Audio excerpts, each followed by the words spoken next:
Good morning, everyone. This is Father Nate, missionary priest in Italy, and thanks for joining us today, February 22nd, on No Greater Delight, our podcast on Marian feasts and Marian meditations. Well, today we're celebrating two separate apparitions or events, if you will. The first takes us to Weihnachtsbad in Germany. Oh, that name sounds bad, but this is actually a very beautiful celebration, a very good celebration of Our Lady of Victory. So the story starts with Antoine Rallet, who was born in 1899 and died in 1991 recently. So she contracted the Spanish flu.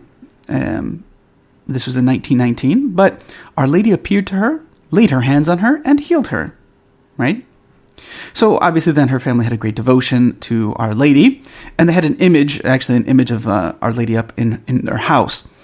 It was in 1936 that one day the Gestapo arrived, and they ordered her to replace the painting of Our Lady with that of Hitler. And she was also ordered to salute him in the Nazi fashion instead of the usual Bavarian greeting of Grüß Gott, which I think is God bless.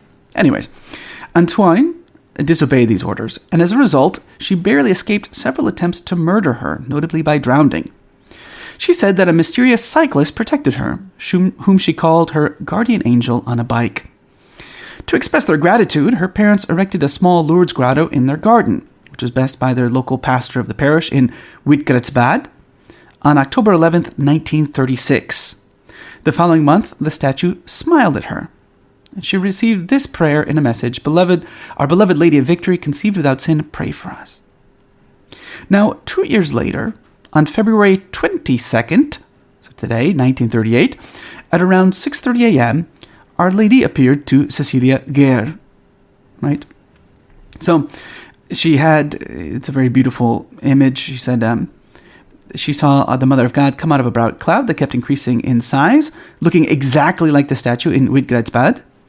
And she said, suddenly I found myself inside that grotto, and the apparition told me, build a chapel for me here.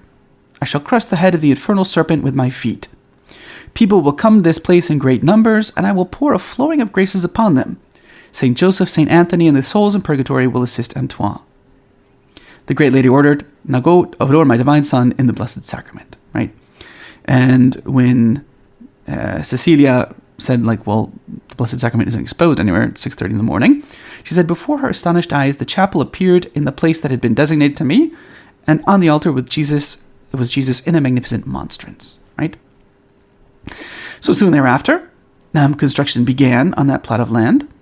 On November 2nd, 1938, the inauguration for that little chapel was planned on December 8th, the Immaculate Conception, but Antoine was arrested by the Nazis, thrown into a common jail, and made to suffer interminable interrogations. But on December 7th, 1938, she saw a great cloud arise in her cell, and suddenly the Virgin appeared to her.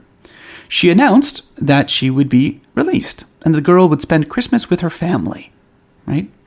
And then Our Lady taught her the prayer to the child Jesus that is still recited at the shrine even to this day. Antoine was indeed freed on December 18th. Since that year, an increasing number of pilgrims come to visit the shrine of Weihnachtsbad, right? Then we also have another celebration today. It takes us down to Italy, to Bologna. The apparition of Our Lady in Poggio di Castel San Pietro in Bologna. This is an apparition of Our Lady to an Antonia Bedini on February 22nd, 1550. Well, that poor woman, Antonia, was left alone without any source of support because of the different problems that were in the area. So she went to where is now the shrine, right? At that time it was just like a pillar. She went there to go pray and have a good cry, right? However, our Blessed Mother appeared with a very maternal aspect, it says, so she's very motherly, and was a source of comfort and providence. Because of this appearance, there began an increased Marian devotion in the area, and by the order of the Bishop of Bologna, and with the help of the faithful, in a very short time, a beautiful shrine was built to Our Lady, in which is placed a very beautiful statue of Our Lady, made by Francesco Rabolini. So that is what we're celebrating today, February 22nd, in the Marian world. For today's reading from the Imitation of Mary by Alexander de Rouville, we continue with Book 2, which considers the virtues of Mary from Jesus' birth until his death. And today we'll consider Chapter 30, Do Not Seek the World's Glory nor Men's Esteem. And here, as we often have, we have a conversation between the believer and the Blessed Mother. We start with the believer. Blessed Mother Mary, you surely rejoiced at the honors given your son on various occasions during his life of preaching, but your joy was solely for his sake, and not at all for yourself. You never prided yourself on being chosen as mother of the man who stirred the admiration of the crowds by his wonderful miracles and sublime teaching. Unlike other mothers, who openly boast of the merits of their children and want to share their children's glory, you followed Jesus from place to place simply in order to hear his teaching, and not to have a share in the praise and blessings heaped on him. You always preserved a humble heart in the midst of all that was best suited to draw the eyes and homage of the world. Thus, you condemned the quest for the world's glory and the love and esteem of men, those ill-fated poisons that infect our every action. Mary, it is true, my child. By the Lord's favor, I always kept away from what you rightly call an ill-fated poison. Glory belongs to God alone. What is the creature to boast about? All virtue comes from him. In choosing me to be the mother of the Messiah, the Lord had already honored me. Was I now to look for the world's honors as well? The man who seeks God alone sees nothing worthy outside of him. The honors of this world and all that men esteem most highly seem to him empty and frivolous things. My child, consult your faith. Consult reason too, and you will no longer be desirous of praise and honor.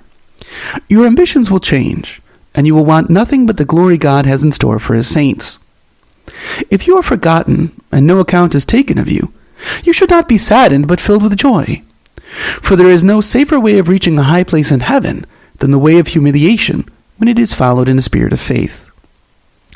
Let the world's followers, then, have all the empty titles and all the distinctions of which they are so proud.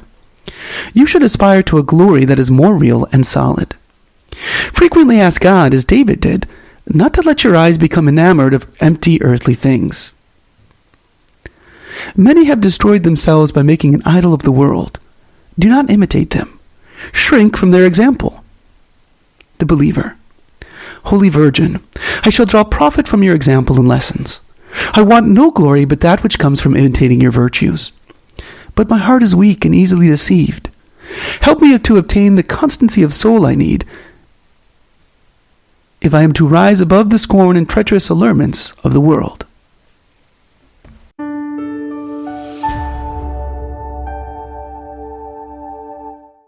Thank you for listening, and we hope you enjoyed our Marian podcast. As St. John Paul II teaches us, from Mary we learn to love Christ, her Son, the Son of God. Through her intercession, may we grow ever closer to him. We encourage you to share this with a loved one or friend and help spread our devotion to Mary. Thank you, and God bless.